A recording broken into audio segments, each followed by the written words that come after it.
Hello প্রিয় ছাত্রছাত্রীরা, আসসালামু আলাইকুম। আশা করি তোমরা সবাই ভালো আছো।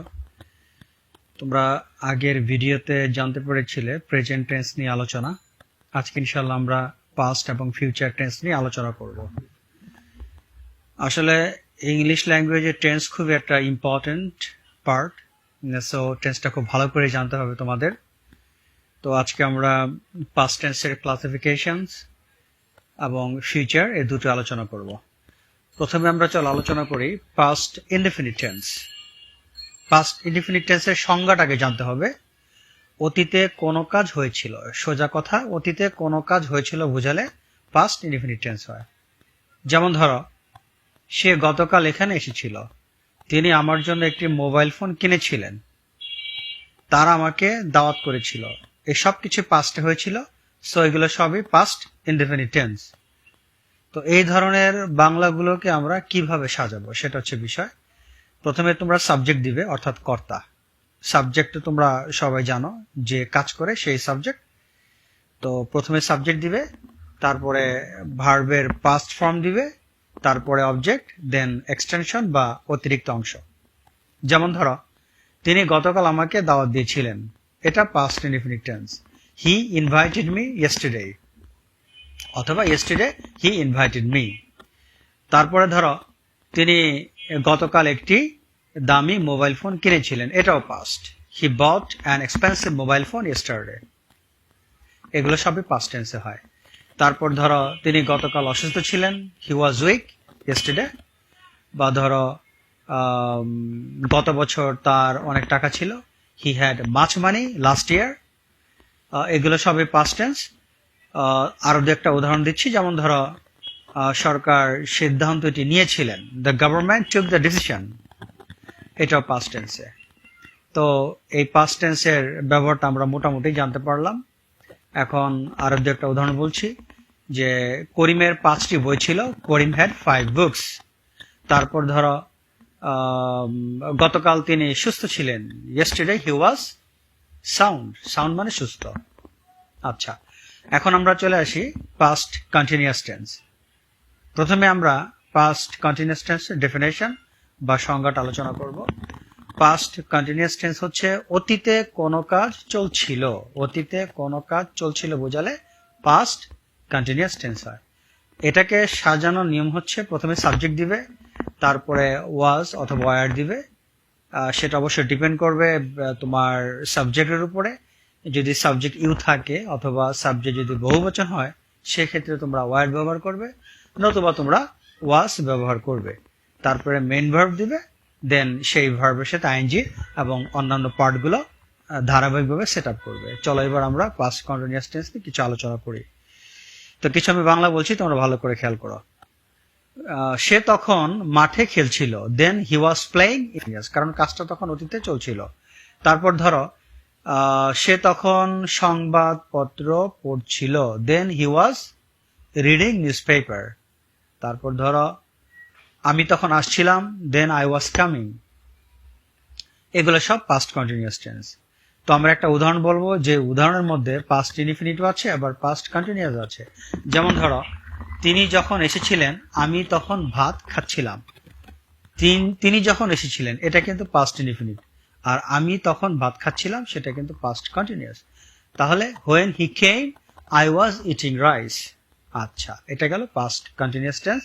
আমরা মোটামুটি একটু ধারণা পেলাম। এবার আসো পাস্ট পারফেক্ট। অতীতে দুটো কাজ হয়েছিল, তো একটা আগে হয়েছিল আর একটা পরে হয়েছিল। তো তুলনামূলকভাবে যেটা আগে হয়েছিল সেটাকে আমরা পাস্ট পারফেক্ট বলি। বহুল প্রচলিত কিছু উদাহরণ আমরা সবাই জানি, যেমন ডাক্তার আসার পূর্বে রোগীটি মারা গিয়েছিল, শিক্ষক ক্লাসে পৌঁছাবার পূর্বেই ছাত্ররা উঠে দাঁড়িয়েছিল। এই ধরনের বিষয়গুলো মধ্যে আমরা পাস্ট ইনডিফিনিট এবং পাস্ট পারফেক্ট ব্যবহার করে থাকি।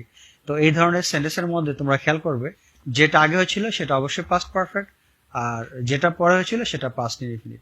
তো পাস্ট পারফেক্টের সূত্রটা আমরা আগে জানি।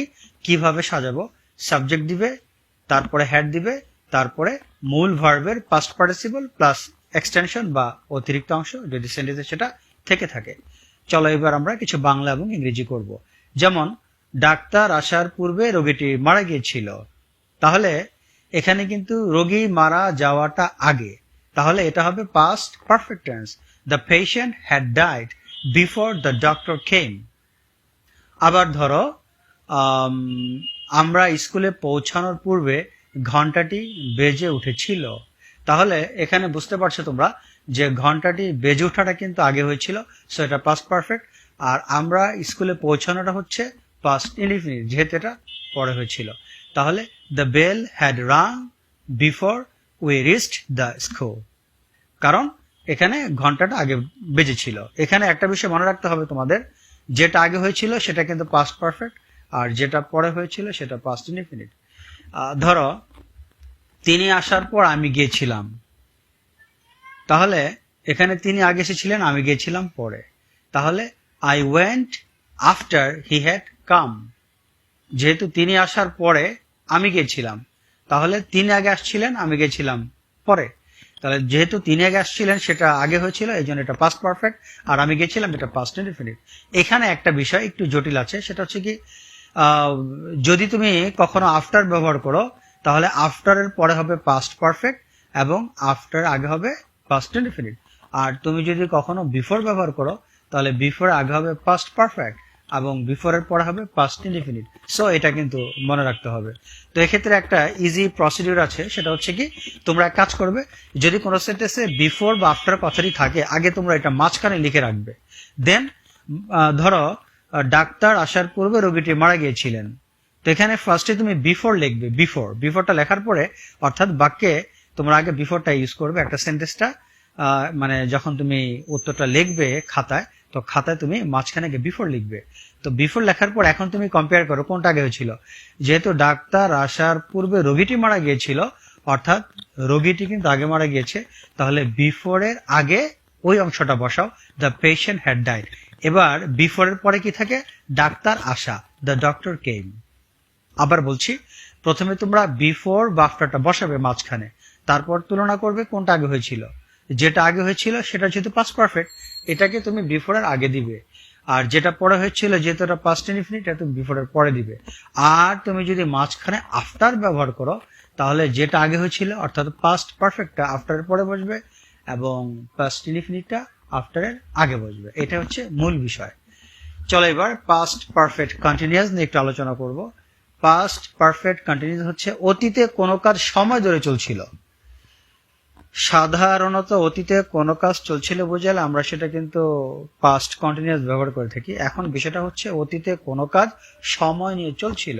যেমন ধরো তিনি 3 ঘন্টা ধরে পড়ছিলেন, সেটা কিন্তু পাস্ট পারফেক্ট কন্টিনিউয়াস, কারণ এখানে অতীতে কোনো কাজ সময় ধরে চলছিল। হি had been reading for 3 hours. বা ধরো সে শুক্রবার থেকে জ্বরে ভুগছিল, তাহলে হি had been suffering from fever from Friday অথবা সিন্স ফ্রাইডে। হ্যাঁ, হতে থেকে বুঝালে সিন্স বা ফ্রম দিবে, আর ধরে বা যাবত বুঝালে ফর দিবে।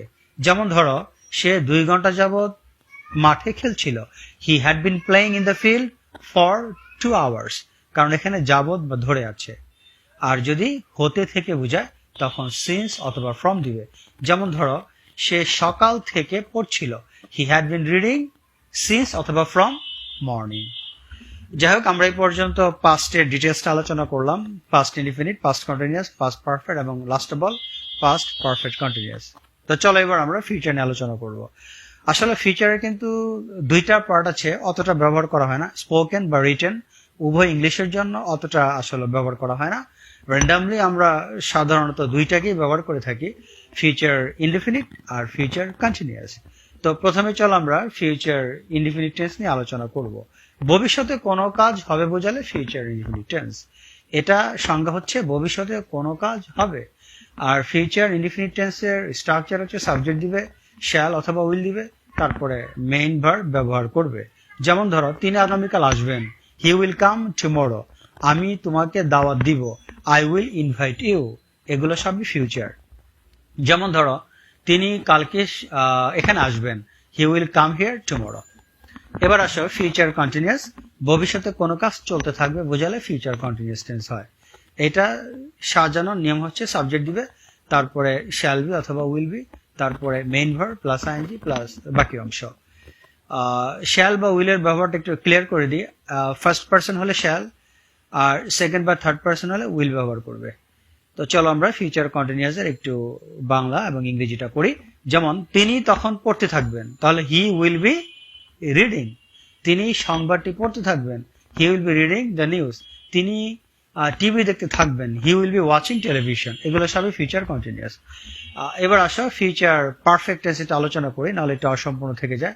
ফিউচার পারফেক্ট হচ্ছে ভবিষ্যতে দুটো কাজ হবে, তার মধ্যে যেটা আগে হবে সেটা ফিউচার পারফেক্ট, আর যেটা পরে হবে সেটা ফিউচার ইনডিফিনিট। আর ফিউচার পারফেক্টের সাজানো নিয়ম হচ্ছে সাবজেক্ট দিবে, শ্যাল হ্যাভ বা উইল হ্যাভ দিবে, তারপরে ভার্বের পাস্ট পার্টিসিপল, তারপরে বাকি অংশ। যেমন ধরো তিনি আসার পূর্বে আমি কাজটা করে ফেলবো, I will have done the work before he will come অথবা হি কামস। মানে যেটা পরে হবে সেটা তুমি ইচ্ছা করলে ফিউচার ইনডিফিনিটও করতে পারবে বা প্রেজেন্ট ইনডিফিনিটও করতে পারবে। ধরো তুমি আসার পূর্বে আমি পড়াটি শেষ করে থাকবো, I will have completed the study before you come অথবা ইউ উইল কাম। এটা হচ্ছে ফিউচার পারফেক্ট এবং ফিউচার ইনডিফিনিট একটু আলোচনা করলাম। চলো এবার ফিউচার পারফেক্ট কন্টিনিউয়াস। ভবিষ্যতে কোনো কাজ সময় ধরে চলতে থাকবে বোঝালে ফিউচার পারফেক্ট কন্টিনিউয়াস টেন্স হয়। এটার সাজানো নিয়ম হচ্ছে subject plus will have been বা shall have been plus main verb দিবে, তার সাথে আইএনজি দিবে, তারপরে বাকি অংশ। যেমন ধরো তিনি 2 ঘন্টা যাবত পড়তে থাকবেন, he will have been studying for 2 hours. তো এই ছিল আজকের মতো আমাদের টেন্সের আলোচনা।